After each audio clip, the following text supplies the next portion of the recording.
we do understand and we are very much aware that as we do prepare ourselves to make the research proposals, there are some key components that are always embedded in the research proposal. The research proposal has some components, all right? There are some components that are usually there in the research proposal. And so this time around, I guess most of you have already submitted the topics and have given feedback to some. Others, they already have appointments. Very soon they will be replied to on those days that I told you that you needed to reach out, so that we can start now preparing the research proposals. Now, as we start thinking of preparing research proposals, we have seen it's very necessary from here that you understand the components of a research proposal. So we're going to start talking about them. What do you really include in whatever, in each component of a research proposal? So in this study that we have, the research proposal component that we want to focus on today is the statement of the problem, right? The statement of the problem. The statement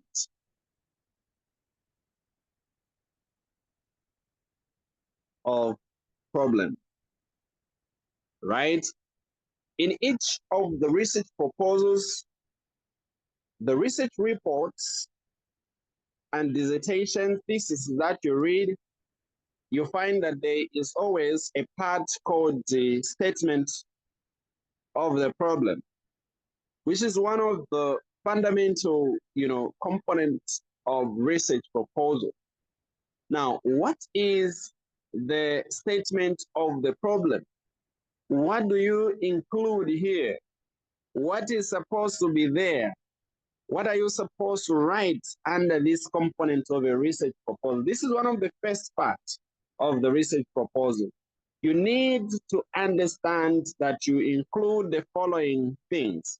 Now, the content of the statement of the problem that I have prepared for you, it is in form of the questions. You get to ask yourself the questions and look for answers to those questions.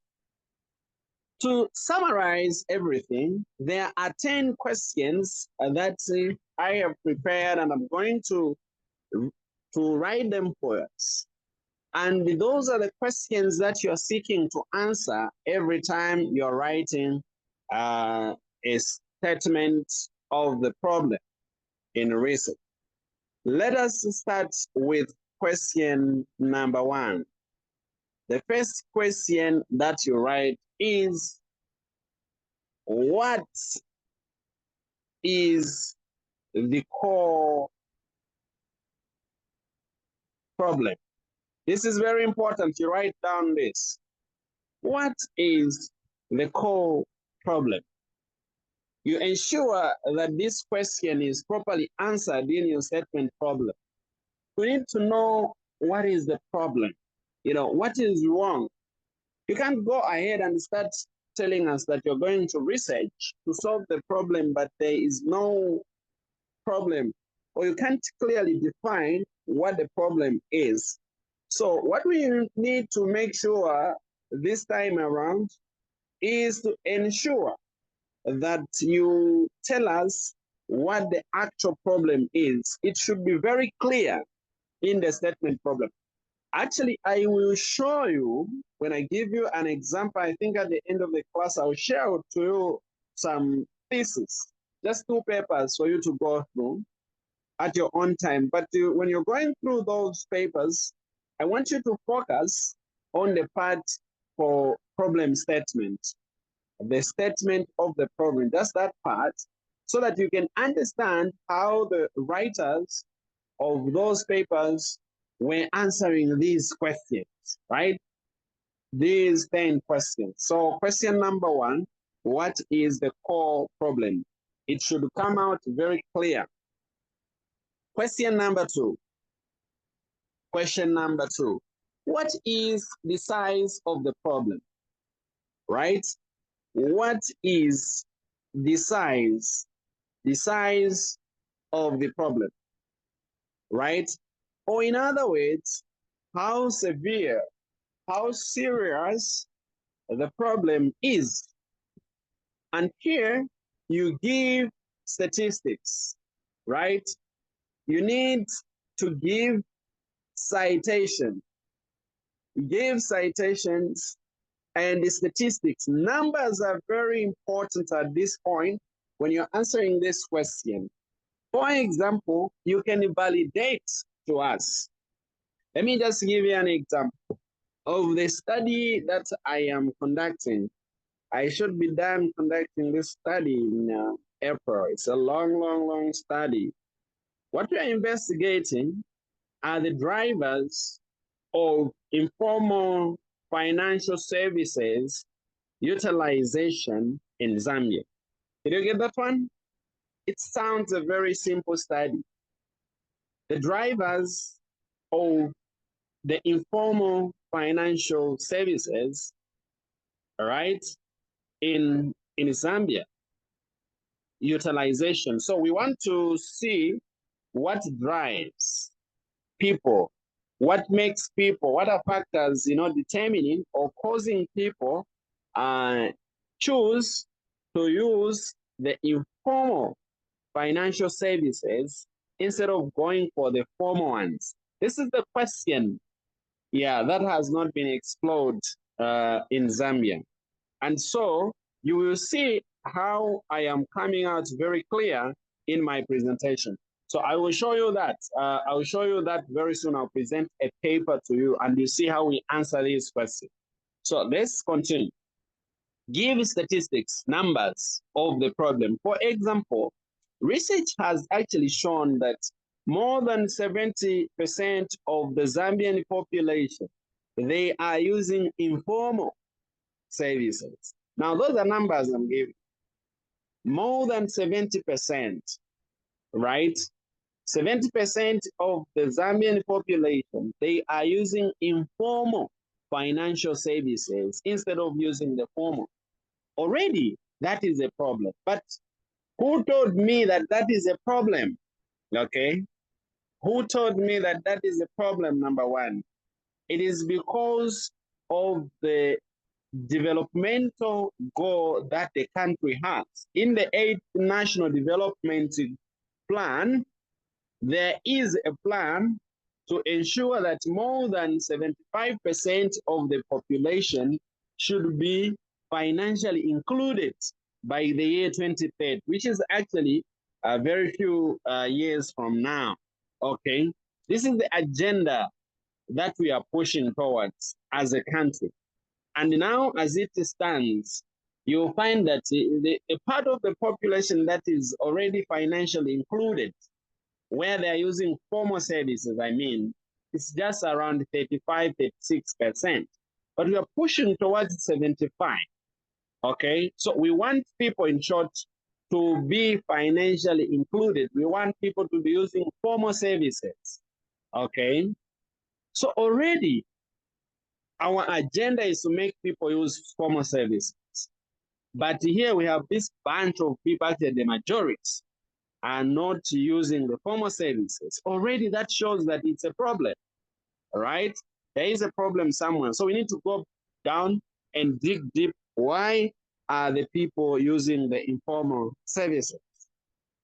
Okay, so let's go on and answer the third question. I'll give you the numbers you see, numbers in percentages, and we are citing, you don't just cite these numbers from the head, right? Who told us that over 70% of the people, they are using informal services? Who told this? No, there was a study that was done by Finiscope 2020. 2020, Finiscope conducted a study, and actually from that study done by Finiscope, which is actually a survey that is conducted in Zambia, usually after 5 years, to look into financial matters, the level of financial literacy, the level of financial inclusion, the level at which people are using financial services, and what they are using, everything around finance generally. That is that study is done usually every after 5 years in the country. So PNSCOP did that survey. And so these numbers I'm citing, they're not coming from my head. I am citing what PNSCOP said. So now we go back to investigate why. Are we together up to here? Do I have any questions? Are you able to see the screen? Can you hear me clearly? Anybody to confirm you can hear me clearly? Then we progress. So we are saying the question is, what is the size of the problem that we have right now? We are saying that more than 75% of the people are not using formal financial service. It's a problem to us because we want them to use for formal service. Okay? Hello? Can you hear me? Can you see the screen? We proceed. Yes, sir. All right, thanks. Question number 3. These questions you must answer in your statement of the problem, right? They help you actually even to refine your research topics. Number 3.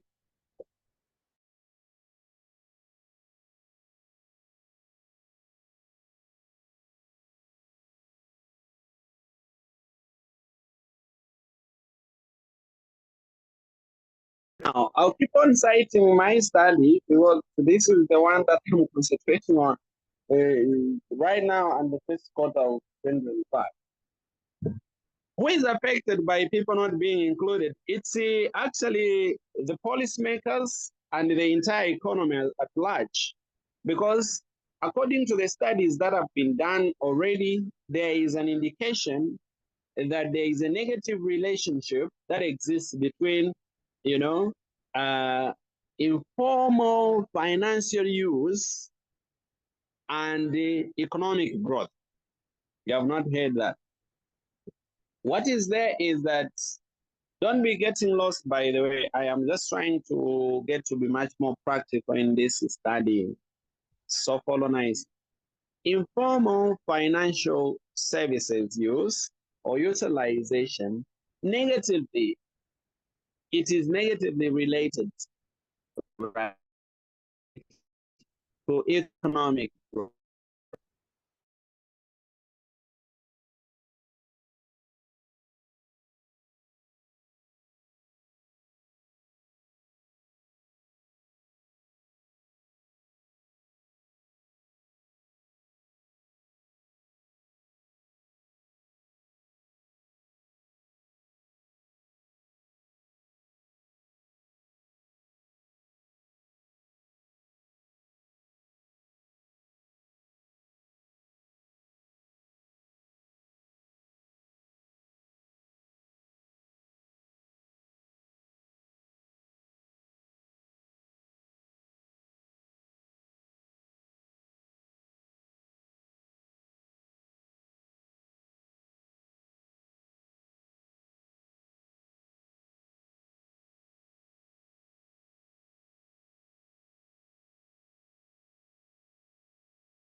Oh, okay. I was a bit of that. Let me confirm with you. You can hear me clearly. Can you hear me? Yes, Hello. welcome back. Thanks. Thank you so much for welcoming me back. So we are on question number 4. You got question number 3, right? People got question number 3. Who is affected by the problem? So now question number 4 is, where is the problem occurring? Where does the problem occur? All right. Where does the problem occur? And this is a question of geographical location. Geographical geographical location. We want to hear where exactly does it occur. So as you think about those topics of yours, we need that clarity. Should be aware. I think the problem statement can even help you to refine your topics, right? This is very important. Where does this problem occur? Think through. Where? If you now, this is now telling you that even in your topic, you have to specify where your study will be conducted. Somebody said the problem is occurring in Monze district, for example. Monze district. We have known that Monze district of the southern province of the country of Zambia is a place where this particular problem is occurring.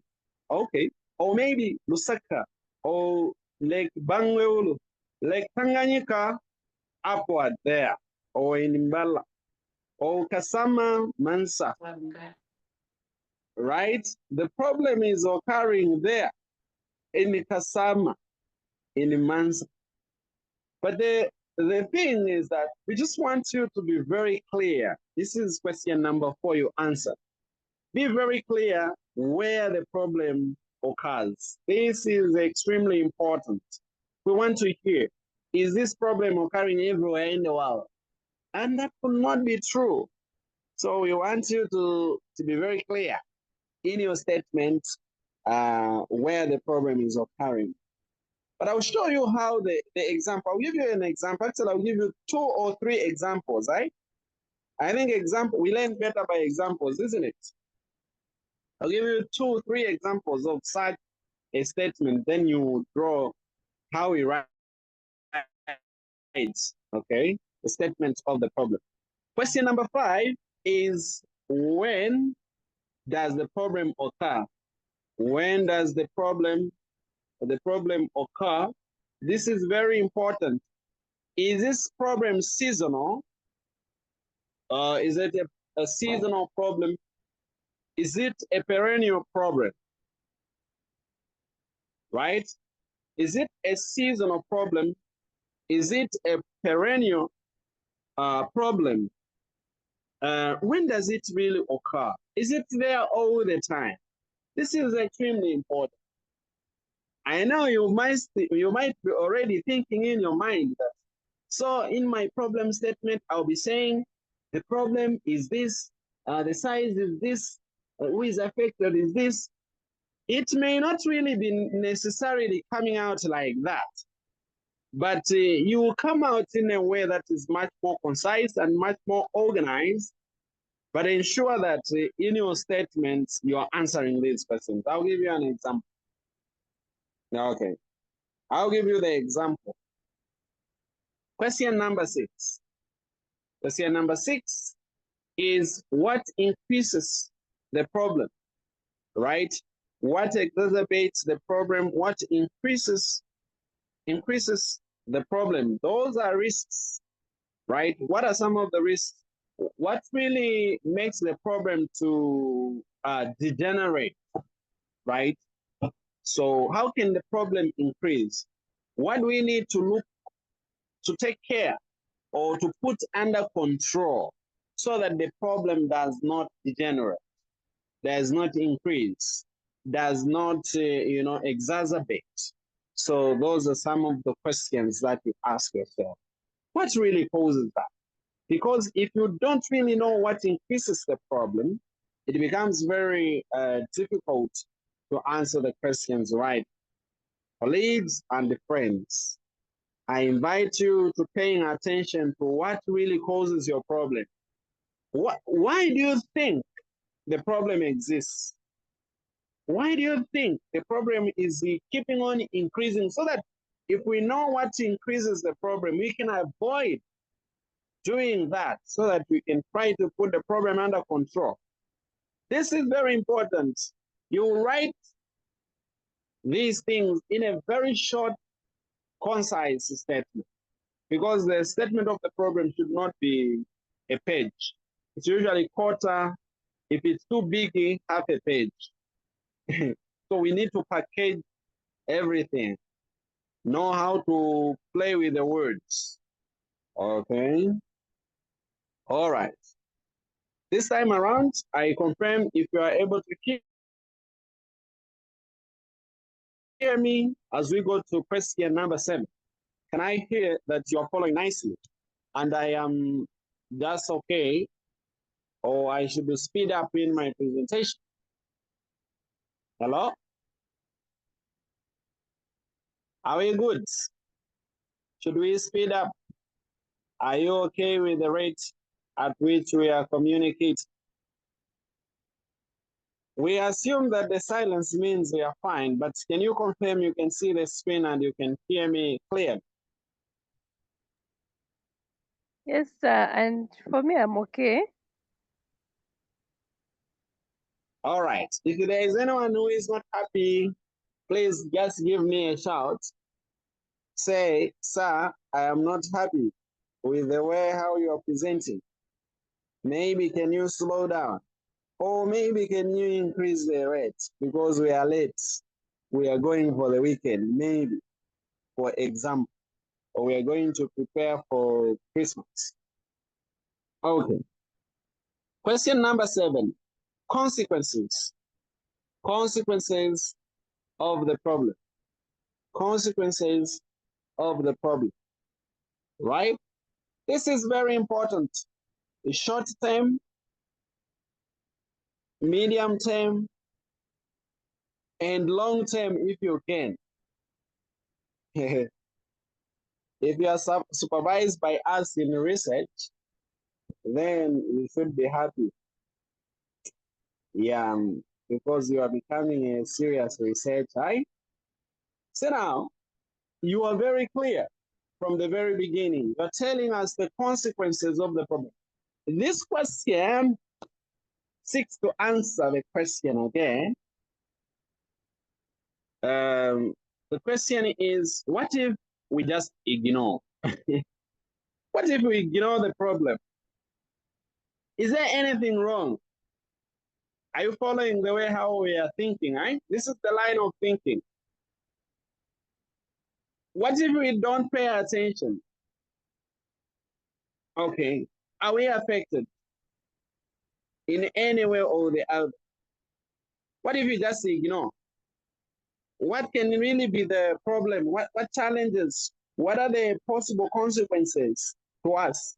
It's very important that you show us in a very short statement what can be the consequences of us not sorting out that problem. Because what you're trying now to create to us, it's agency, the sense of agency to us. So when we know that this is something that is very serious, there are even consequences, then we'll treat it as an agent matter.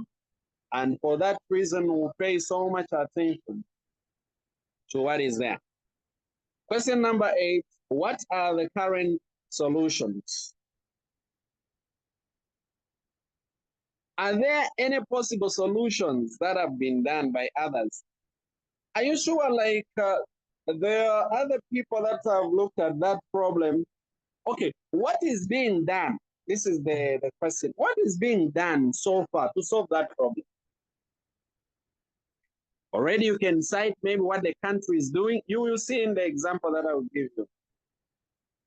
You will see that the country is trying to, what maybe the government is trying to do to curb that problem, what other organization, institutions are trying to do, what policies are being put in place just to curb that problem. What are the initiatives available so far as you try to sort out that problem?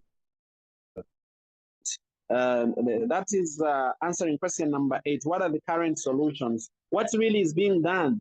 What is being done right now to sort out that problem? This is very important. It is question number 8.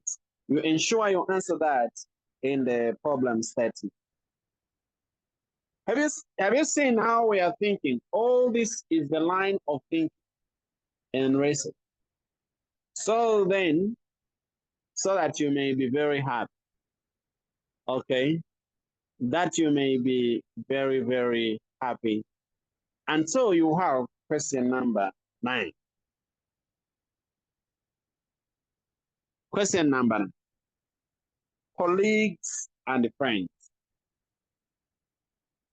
Tell us why the solutions are not working. So the people that are supervising you in research, they are busy looking for that. They are busy looking for answers to these questions.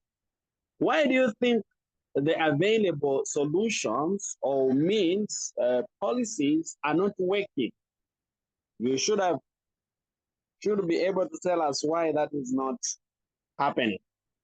And number 9,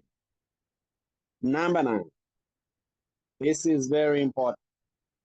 Number 10, oh, that's number 10, not number 9. Number 10, which is probably the last question, is very interesting. The last question, it says, what do you intend to do? What do you intend to do? What are you going to do? You now, you have told us what others have done. You have told us why what they are doing is not working. You yourself, what are you going to do as you are sorting out all that problem? Okay, that is very important. This is extremely important. You need it. You need to understand this, then you will be happy. Okay, so these are the 10 questions that you seek to answer when you're writing the statement of the problem. Any questions? Do you have any questions before I give you an example? The examples, I think I'll just give 3 or 2 examples. Even 1, I think. Hello. You dare to be happy, it's a weekend for you. So you can look here and ask questions. Ask your questions. We want you to become those researchers that properly understand the issues, right? Not those that don't. Any questions?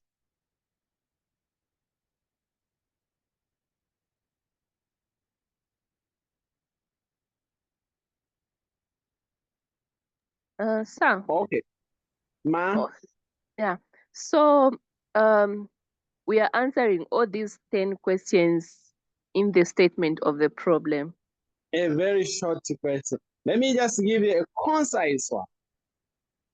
Okay. A concise one. The first example. Yes, madam. Is your question answered? Yes, yes. Okay. The questions seem to be a lot, right? But I will show you how to answer them in an organized manner. A very, very organized. But short, half a page, not even half a page, like quarter a page. Let's go. This is the research problem. Now, this is how it is reading. Let me even zoom. Let me even zoom. This is why what it is saying. Now, the goal of broadening use of formal finance use is anchored on the Kenya's Vision 2030, which emphasizes the countries as a leading financial center in Eastern and Southern Africa with its financial institution mobilization savings 30% of GDP. First of all, from the questions that I've given you, how many questions have already been answered in this line? Are you able to identify? We want to work together. How many questions do you think have been answered? Or what questions specific?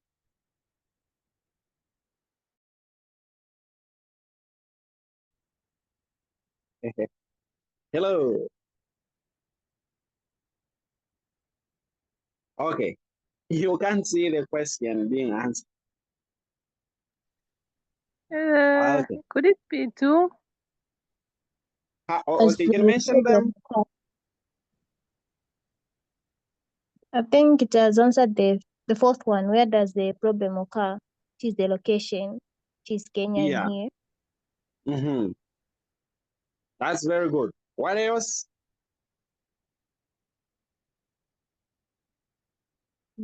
It has also answered the second question, Mm-hmm. which has given the statistics. 30% Okay. of yes. All right. Let's keep on reading. Thanks. Vision 2030 acknowledges that the major constraint to the growth of this subsector is the lack of an effective regulatory framework, giving rise to low public confidence in formal institutions. Now, despite the government's concerted efforts to enhance formal finance use in pursuance of this goal, the 2009 FinAccess National Survey shows that majority of adult population still use informal finance. How many questions have we answered?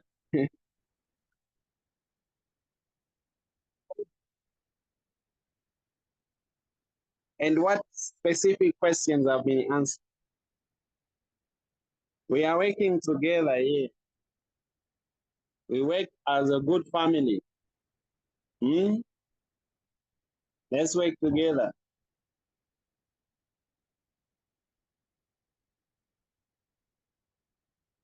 We can't identify the questions answered. 1 or 2?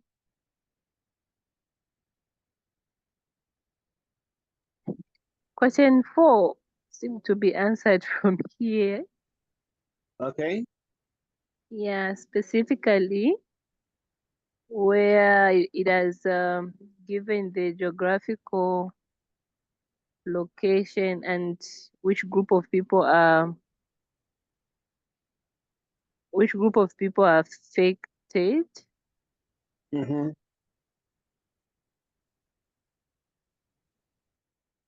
And we have said it is the majority of the adults. The word majority answers the question of the size of the problem. Let me not be speaking like that, but obviously you're following. Yeah. Zephaniah says the size of the problem. We know that the people that are using informal finance use, it's the majority. Okay. And there is even a citation here. This is according to FinAccess 2009. It's a national survey that reviewed this data. All right. Now, in spite of financial liberalization,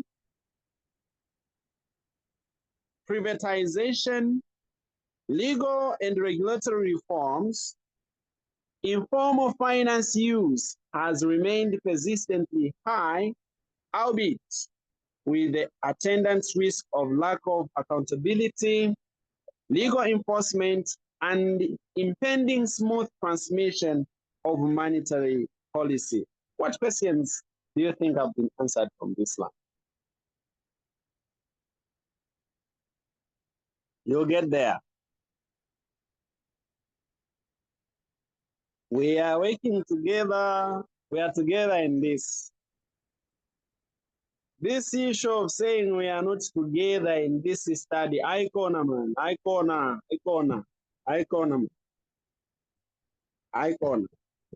We want to make sure how we are working together. What do you think is being answered by this? Question 8. What does it say? What are the current solutions? So, financial liberalization, privatization, legal and regulatory reforms, informal yes, use has remained right. Thanks very high. much. Yeah. Thanks. All of us, we are following. Do we have someone who has seen something else different? We have seen the effort to sort out the problem, isn't it? Okay. Further, despite informal finance use being vibrant and robust, the attention of policymakers and researchers has primarily been focused on formal finance. As a result, informal finance has not been featured prominently in research and policy cycles. It is not clear what factors determine an individual choice of either formal or informal finance. Any other challenge that we think has been addressed by this? Anyone can turn on their mic and participate in this. What do you think? There are 10 questions I've given you.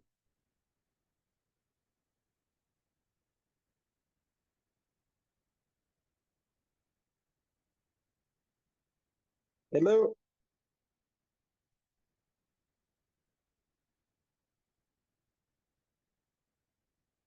And there is silence in this land.